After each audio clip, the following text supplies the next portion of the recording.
Hello, pada kesempatan kali ini kita akan mempelajari tentang sektor industri jasa keuangan. Nah, dalam materi ini kita akan membahas beberapa pokok-pokok materi penting yang ada di presentasi ini. Yang pertama ada pengertian sektor industri jasa, yang kedua ada pengertian sektor industri jasa keuangan, dan yang ketiga ada ciri-ciri entitas dalam sektor industri jasa keuangan. Nah, oke, tetap stay tune dan perhatikan materi ini sampai akhir ya. Oke, baik. Untuk materi pertama, kita akan mengenal apa yang dimaksud dengan sektor industri jasa. Nah, industri jasa itu terdiri dari dua kata ya. Ada industri dan jasa. Kita perlu tahu apa yang dimaksud dengan industri dan apa yang dimaksud dengan jasa. Nah, industri ini merupakan suatu usaha atau kegiatan pengolahan bahan mentah atau barang setengah jadi menjadi barang jadi yang memiliki nilai tambah untuk mendapatkan keuntungan. Nah, hasil industri ini tidak hanya berupa barang namun juga dalam bentuk jasa. Nah, apa itu jasa? Nah, jasa itu adalah segala aktivitas dan berbagai kegiatan atau manfaat yang ditawarkan untuk dijual oleh suatu pihak kepada pihak lain yang secara esensial jasa ini tidak berwujud dan tidak menghasilkan perpindahan kepemilikan atas apapun. Nah, ini menurut pendapat dari Kotler dan Armstrong. Baik, untuk karakteristik jasa itu sendiri ada 4 ya, secara umum. Yang pertama itu jasa tidak berwujud. Jadi jasa itu bersifat abstrak, tidak berwujud, tidak ada bentuknya seperti itu. Yang kedua, heterogenitas. Artinya, karena jasa berupa suatu unjuk kerja, maka tidak ada hasil jasa yang sama, walaupun dikerjakan oleh satu orang. Dan yang ketiga, karakteristik jasa yaitu tidak dapat dipisahkan. Nah, artinya jasa umumnya dihasilkan dan dikonsumsi pada saat yang bersamaan dengan partisipasi konsumen dalam proses tersebut. Yang kemudian, karakteristik jasa yaitu tidak tahan lama. Jasa tidak bisa disimpan, dijual, dikembalikan kepada orang lain atau dikembalikan kepada produsen jasa di mana ia membeli jasa. Nah, ini saling berkaitan antara poin ketiga dan 4. Jadi kalau kita membeli atau membeli jasa ya, kita akan menggunakannya dalam waktu itu. Sebagai contoh, misal kita ingin menggunakan jasa perbankan di bank-bank swasta atau bank-bank negara ya. Misal nih, kita ingin menabung uang di Bank Mandiri. Nah, pada saat kita di bank, kita akan merasakan atau menggunakan jasa itu secara langsung. Kita datang ke bank ingin menabung dan bank memberikan pelayanan pada waktu itu juga. Jadi, dapat dikatakan bahwa jasa itu tidak dapat dipisahkan dan dikonsumsi secara bersamaan baik pada penyedia jasa maupun konsumen atau pengguna jasa itu sendiri.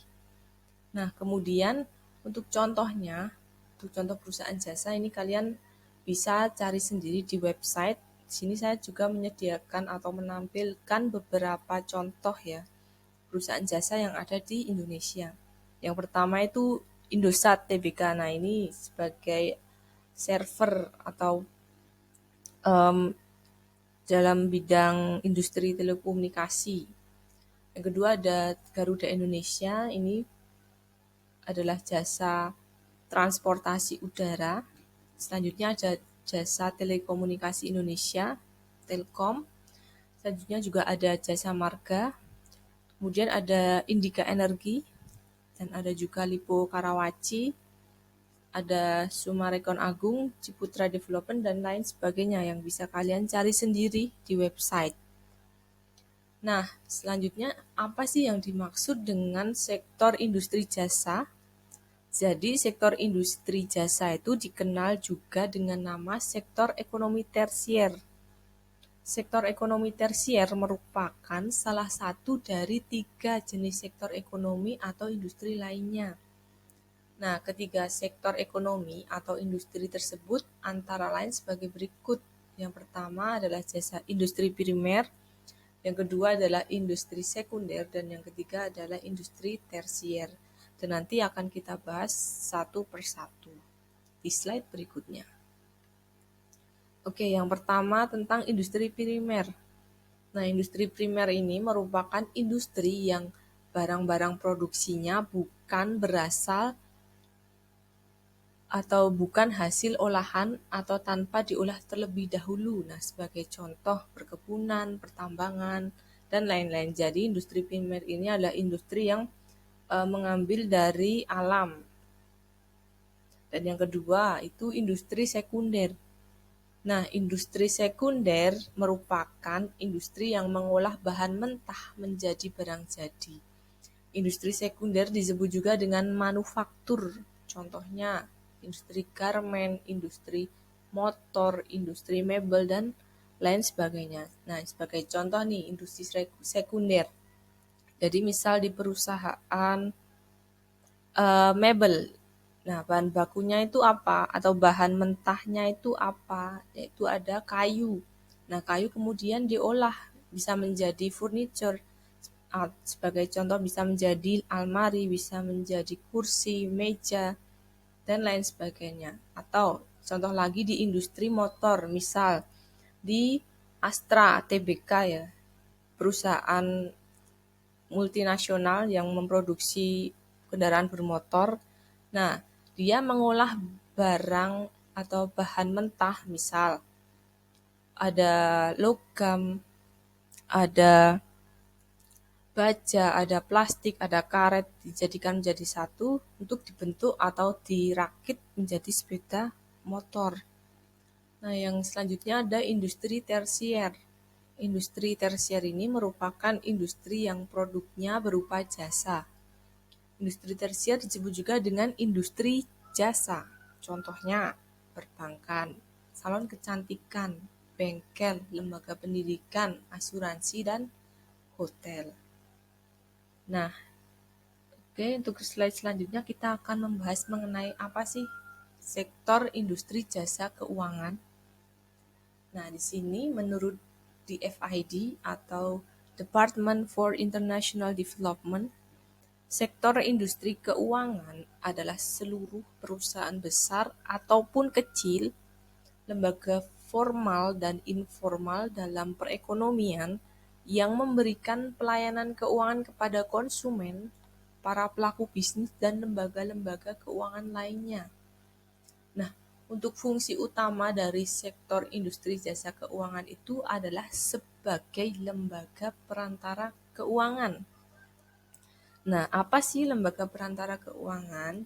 Nah, ini menurut DFD lagi, bahwa lembaga perantara keuangan itu memiliki 5 fungsi dasar, yaitu memobilisasi tabungan, mengelola risiko, memonitor, manajer dan mengarahkan kontrol bagi perusahaan, memperoleh informasi tentang peluang-peluang investasi, memperlancar transaksi, dan memfasilitasi pertukaran barang maupun jasa. Oke, jadi dari beberapa pengertian di atas bisa kita simpulkan bahwa sektor industri keuangan itu adalah industri yang terdiri dari perusahaan-perusahaan yang menyediakan jasa keuangan kepada nasabah komersial dan retail, termasuk perusahaan dana investasi, bank, dan asuransi. Oke, kemudian kita juga akan membahas tentang ciri-ciri entitas dalam sektor industri jasa keuangan. Dan di sini ada beberapa ya ciri-ciri yang akan kita pelajari. Namun sebelumnya kita perlu memahami apa itu entitas terlebih dahulu. Jadi makna entitas dalam pembahasan akuntansi dapat diartikan sebagai suatu unit usaha ataupun kesatuan akuntansi dengan aktivitas atau kegiatan ekonomi dari unit tersebut sebagai fokusnya. Misal nih sebagai contoh, untuk dalam bidang keuangan, misal ada perusahaan atau ada yang namanya Bank BRI. Nah, di sini kegiatan ekonominya apa? Yaitu pelayanan perbankan, pelayanan transaksi, dan lain sebagainya. Jadi, dalam kegiatan ekonomi atau unit ekonomi tersebut, fokusnya adalah jasa pelayanan perbankan. Kemudian di sini ya, ciri-cirinya. Nah, ciri-cirinya untuk entitas dalam sektor industri jasa keuangan yang ada 6. Yang pertama itu tidak memproduksi suatu barang. Nah, jadi produk yang dihasilkan itu bukan berbentuk barang, tetapi berbentuk jasa. Tidak seperti barang yang jika sudah dibeli, maka kepemilikan barang berpindah. Jasa tidak bisa berpindah kepemilikan, hanya orang yang bisa memperoleh manfaat atau merasakan jasa itu pada waktu tertentu atau pada waktu dia membeli jasa tersebut. Jadi digunakan pada saat itu juga oleh orang itu juga dan tidak bisa dipindah tangankan ke orang lain. Yang kedua, tidak memiliki persediaan bahan baku. Nah, jasa keuangan tidak memproduksi barang sehingga tidak memiliki persediaan bahan baku. Jadi jasa ini bersifat pelayanan dan abstrak, tidak berwujud seperti itu. Yang ketiga, aktivitasnya lebih ke arah investasi. Ya, jadi industri keuangan di sini berperan dalam mengelola keuangan serta menjaga stabilitas keuangan dalam suatu negara. Dan yang keempat, mayoritas pengeluarannya untuk membayar pegawai. Nah, karena tidak ada kegiatan produksi, sehingga tidak memiliki kebutuhan untuk membeli bahan baku. Yang ada adalah pembayaran pegawai atas jasa yang diberikan oleh pegawai tersebut kepada perusahaan yang bersangkutan. Jadi kebanyakan kalau perusahaan jasa itu penggunaan uangnya atau melakukan pengeluaran uangnya itu digunakan untuk membayar pegawai. Yang kelima, memiliki sumber daya permodalan yang sebagian besar dari modal sendiri atau investasi dengan bunga rendah. Nah, jadi modal yang dimiliki oleh entitas sektor industri jasa keuangan mayoritas berasal dari modal sendiri atau investasi yang tidak memiliki bunga tinggi. Modal sendiri dapat berasal dari setoran tunai pemilik maupun laba usaha yang disisihkan. Yang selanjutnya, ciri-cirinya yaitu aset dalam neraca hanya terdiri atas piutang, kas, dan aset tetap.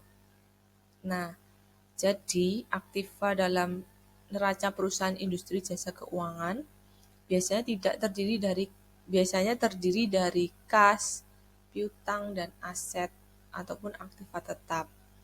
Hal ini karena tidak ada produksi ataupun stok barang sehingga tidak terdapat persediaan barang dagangan atau bahan baku dalam neraca. Nah, jadi secara umum di sini jasa itu berarti memberikan pelayanan atau servis pada konsumen ataupun pengguna jasa tertentu seperti itu. Jadi tidak ada barang dagang, tidak ada persediaan dalam neraca perusahaan. Nah, mungkin ini materi yang bisa saya sampaikan dan sampai jumpa untuk materi yang selanjutnya.